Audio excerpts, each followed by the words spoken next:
est une histoire vraie. Elle est arrivée à l'ami d'un de mes amis, Jimmy. C'était le 12 juin 1975 quand Jimmy apprit qu'il allait quadrupler sa 4e secondaire. Alors il n'était pas de bonne humeur pour la soirée disco de l'école. Cependant, face à son malheur, il réussit à opposer la solide personnalité d'un délinquant portant un costume de polyester blanc et une chaîne en or. Et il dansait le disco comme un dieu. Toutes les filles tombèrent amoureuses de Jimmy quand elles le virent agiter les bras et glisser sur la piste. Et les garçons devinrent jaloux. Spécialement le grand Fred, le meilleur arrière de l'équipe, qui avait l'air d'un singe quand il dansait. Tout à coup, la petite amie de Fred, Suzy, s'approcha de Jimmy qui la prit dans ses bras et la souleva au-dessus de sa tête. Les filles hurlèrent, Suzy était aux anges et Fred mit un coup de poing à Jimmy et paf! Jimmy se défendit jusqu'à ce que le directeur adjoint vienne les séparer. Bien entendu, Jimmy fut renvoyé du bal et finit par faire du pouce jusque chez lui, à l'extérieur de la ville. Et c'est à ce moment-là que ça arriva. Au début, il crut voir une voiture qui filait à toute vitesse sur la route 66. Mais alors, les phares se mirent à tourner et à changer de couleur de façon rapide et hypnotique. Ce n'était pas une voiture ordinaire. Elle n'avait pas de roues. Juste au moment où Jimmy s'en apercevait, il fut frappé par la lumière. Il se retrouva au milieu d'une piste multicolore avec des éclairages stroboscopiques et les pulsations d'une musique rythmée. Jimmy était dans la discothèque de ses rêves. Il ne se rendit pas tout de suite compte de ce qui s'était passé. Dans un coin de la piste, dans un halo de lumière clignotant, se tenait Caramilla. Ses 3 yeux couleur cannelle clignotaient. Ses cheveux émeraudes étaient attachés en un magnifique chignon bouffant et son teint bleu pâle était mis en valeur par du fard à paupières dorées. Elle portait des chaussures à semelles compensées violettes de 20 cm et elle en avait bien besoin car Caramilla mesurait à peine 1 mètre. Pour la première fois de sa vie, Jimmy eut l'impression d'être géant. Caramilla cligna son œil du milieu et se mit à chanter. « Je suis heureuse que tu sois venu me saluer. Comme tu peux le voir à ma façon de bouger, je ne sais pas danser sur cette musique rythmée. Si tu m'apprenais le disco, je serais enchantée. » Ses parents emmenèrent Jimmy dans leur station spatiale sur Mars pour lui apprendre à danser. Jimmy était ravi. Il entraîna Caramilla sur la piste. Ils dansèrent pendant 1 semaine. Et puis ce qui arrive d'habitude entre 2 adolescents normalement constitués ne manqua pas d'arriver. Très vite, Jimmy et Caramilla tombèrent amoureux et commencèrent même à parler de fiançailles. Les parents de Caramilla avaient l'esprit très ouvert, mais il n'était pas question qu'elle l'épouse. Alors avant de pouvoir dire « Zor blag zer ob de wouf », Jimmy se retrouva dans un fossé le long de la route 66. Vous pensez que Jimmy raconta son histoire à tout le monde? Pas du tout. Jimmy ne dit pas un mot, se fit couper les cheveux en brosse, prit une carte de bibliothèque et il devint très vite le premier de sa classe. Il alla à l'université avec une bourse d'études de l'armée de l'air et à 25 ans, James avait un diplôme d'études supérieures en astrophysique et était un pilote hors pair, choisi pour être le cosmonaute du projet Planète Rouge, le premier vol habité qui allait partir explorer Mars.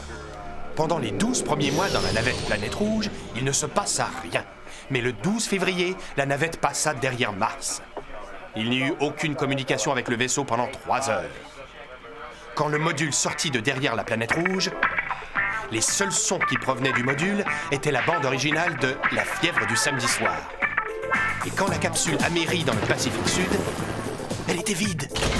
Mis à part une minuscule paire de chaussures à semelles compensées violettes qui vibrait. C'était une histoire vraie. Elle est arrivée à l'ami d'un de mes amis. Et James, je crois qu'il a fait une rencontre du 4e type. L'amour. Ceci est une histoire vraie. Elle est arrivée à l'ami d'un de mes amis. Bobby était fils de militaire, alors il déménageait souvent. À chaque fois, une nouvelle école, une nouvelle ville, de nouveaux amis. Mais son installation ici allait être différente. Cette fois-ci, lors de son premier jour d'école, il ne resta pas seul sans savoir à qui parler, car un groupe d'élèves s'approcha pour l'aider. Ils avaient 10 ans, comme Bobby, mais ils portaient des vêtements larges qui étaient supposés leur donner un style. Mais personne d'autre n'adressa la parole à Bobby. Pas un bonjour, rien. Ils dirent à Bobby qu'il devait passer une sorte d'initiation s'il voulait faire partie du groupe qu'il prétendait former. Bobby répondit qu'il était d'accord. Et l'emmenèrent dans le cimetière. Ils lui racontèrent qu'il y a 100 ans, un vieux bonhomme était devenu fou et avait tué toute sa famille. Et bien qu'il ait été coupable, il avait eu droit à un procès. Mais les habitants de la ville étaient tellement en colère qu'ils l'ont fait sortir de prison et ils l'ont pendu à cet arbre-là. Et ils lui indiquèrent l'arbre en question. Et ils l'ont enterré juste là. Et ils lui montrèrent la tombe à côté de l'arbre. Et pour son initiation de nouveaux membres du groupe, Bobby devait revenir dans le cimetière à minuit tapant, prendre un long couteau très coupant et le planter dans la tombe du vieil homme. Bobby dit « Bien sûr, pas de problème ».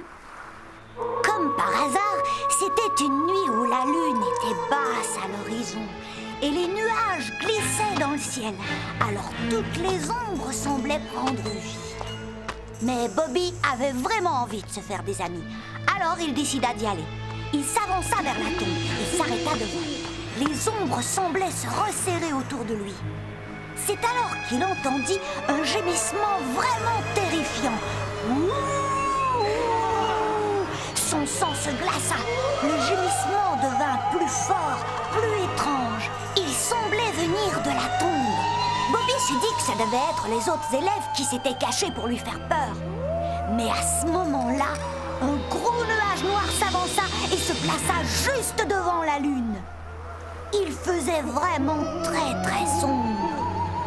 Tout ce qu'il voyait, c'était la silhouette de la pierre tombale. Et peut-être celle d'une personne. Il n'était pas sûr de ce que c'était, mais le gémissement continuait. Bobby rassembla tout le courage que son corps de 10 ans pouvait contenir. Il s'agenouilla à côté de la tombe, sortit le couteau et le plongea profondément dans la terre. Il attendit que quelque chose se passe, mais en vain. Rien ne se passa. Tout était silencieux. Il pouvait s'en aller à présent. Il se leva, mais quelque chose attrapa sa jambe. Il essaya de se libérer, mais ce qui le tenait ne voulait pas lâcher. Cette chose, le fantôme, il ne savait pas trop, le retenait près de la tombe. Bobby poussa le cri le plus long et le plus fort qu'on ait jamais entendu. C'est alors que les trois garçons sortirent de leur cachette. Le gros nuage noir passa enfin et le cimetière fut à nouveau éclairé par la lune. Bobby était content de ne plus être seul. Il commença à raconter aux garçons que quelque chose était sorti de la tombe pour l'attraper. Ils regardèrent par terre et virent que quand Bobby avait plongé son couteau dans la terre, il l'avait planté dans le bas de son pantalon et s'était immobilisé au sol. C'est une histoire vraie. Elle est arrivée à l'ami d'un de mes amis, Bobby. Et une semaine plus tard, il retourna au cimetière.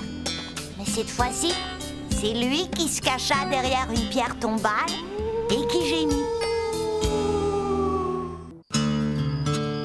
Ceci est une histoire vraie. Elle est arrivée à l'ami d'un de mes amis. Flic-Flac, le garçon le plus petit et le plus malingre de toute la troupe. Si vous le faisiez rire trop fort, il se faisait pipi dessus. Si vous lui faisiez peur, il se faisait pipi dessus. Si vous le vexiez, vous avez deviné. C'est pour ça que nous le surnommions Flic-Flac. Baxter, le chef de troupe, le savait aussi. Ça le faisait rire de voir Flic-Flac mouiller son pantalon quand il avait peur, comme lors de notre dernier camp. Nous étions allés camper près de la vieille centrale électrique. Nous avions planté nos tentes, fait un feu, grillé des saucisses et très vite, il fit noir. C'était l'heure de raconter des histoires. Alors, nous nous sommes rassemblés autour du feu dans nos sacs de couchage. Baxter raconta une histoire vraie qui parlait d'un fermier. C'était l'ancien propriétaire du terrain sur lequel nous campions. Un jour, il perdit une vache et quand il s'aperçut qu'elle ne revenait pas, il suivit sa trace le long du ruisseau qui coulait à côté de la centrale électrique. Peu après, il se mit à marcher dans l'eau. Il faisait de plus en plus noir et il ne voyait rien à part une lueur étrange près de la centrale électrique. Soudain, il vit une lueur juste devant lui. C'était sa vache qui flottait vers lui. Elle était morte et phosphorescente. La vache se coinça contre une grille en fer juste derrière la centrale électrique. Et accroché à la grille, il y avait un panneau de danger radioactif.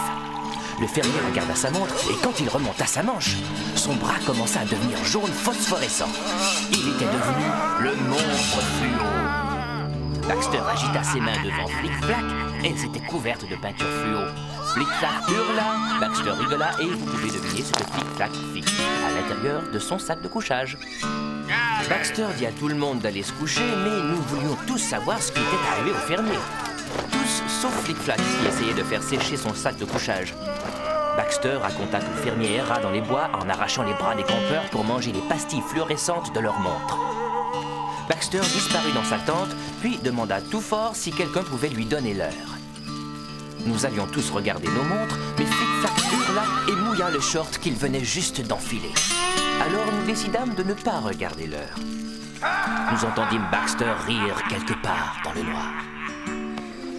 Aux environs de minuit, Baxter se réveilla pour faire sa ronde. Il commença à marcher entre les tentes, puis réalisa qu'il n'entendait rien.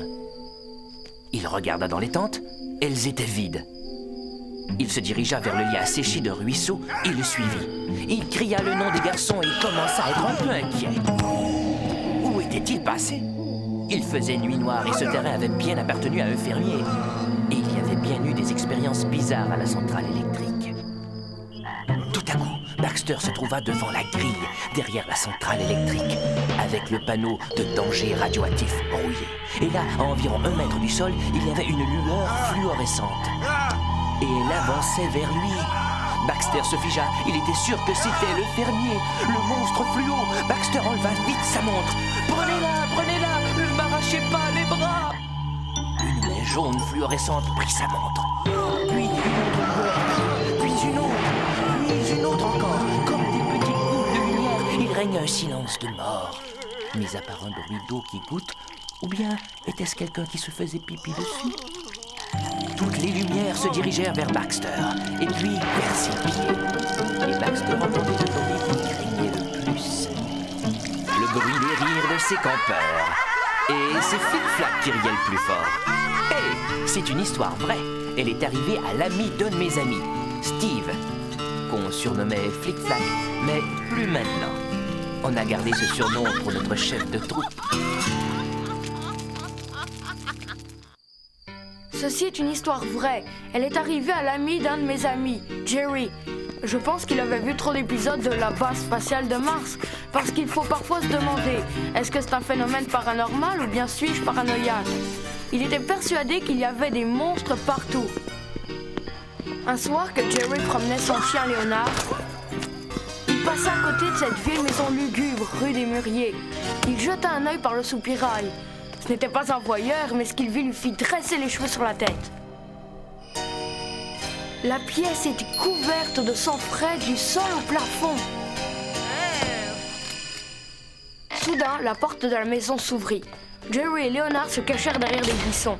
L'homme était habillé en costume de soirée et portait une cape. Comme dans les films, Jerry tomba à la renverse quand il réalisa que ce gars n'était pas seulement un tueur, c'était un vampire suceur de sang. Jerry et Léonard sortirent de leur cachette et partirent à sa poursuite. Le vampire descendit la colline en traînant sa grosse et vieille valise. Mais ils le perdirent quand il monta dans le bus. Jerry aurait pu monter avec lui, mais les chiens ne sont pas admis dans le bus, et Léonard était un chien. Alors il rentra chez lui. La nuit suivante, Jerry retourna avec Mickey et Pete. Mickey avait pris l'appareil photo de son père et ils allaient photographier la salle des supplices du vampire. Ils allaient devenir célèbres. Ils avancèrent lentement vers le soupirail. Les rideaux étaient fermés, mais ils entendirent le bruit terrifiant du hachoir coupant la chair. Il se passait bien quelque chose là-dedans. Un petit peu plus tard, la porte s'ouvrit et le vampire sortit en traînant sa lourde valise. Mickey allait prendre une photo de la créature quand Jerry l'en empêcha. Tout le monde savait bien que l'image des vampires ne s'imprime pas sur les pellicules photographiques. De plus, le flash aurait trahi leur présence. Le vampire descendit la colline. C'est alors que Pete murmura « Hé, je connais ce gars!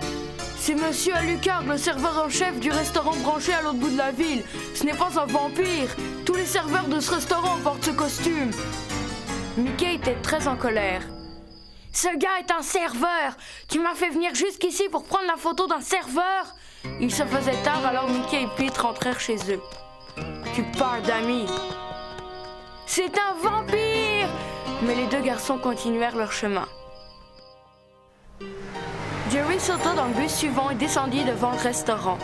Il commençait à être tard et Jerry n'avait pas de plan, alors il fit signe à une voiture de police. Les policiers lui demandèrent ce qu'il y avait. « Il y a un vampire enragé là-dedans !» Les policiers décidèrent d'aller y faire un tour. « Bonsoir, je vous souhaite la bienvenue. » C'était le vampire. « C'est lui !» Jerry photographia le vampire. Les policiers le calmèrent afin de pouvoir parler au vampire, qui répondit à toutes leurs questions. Bien entendu, ce n'était pas un vampire. Il portait un habit parce qu'il travaillait ici. Et il préparait la spécialité de la maison, une sorte de sauce tomate d'après une recette secrète dans son sous-sol.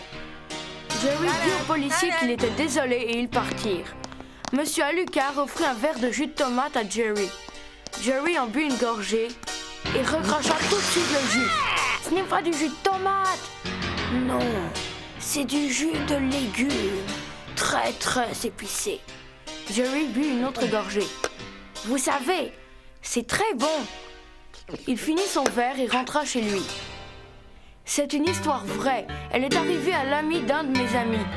Oh, à propos, le père de Mickey donna la pellicule à développer. Quand il alla les chercher chez le photographe, il n'y avait personne sur les photos.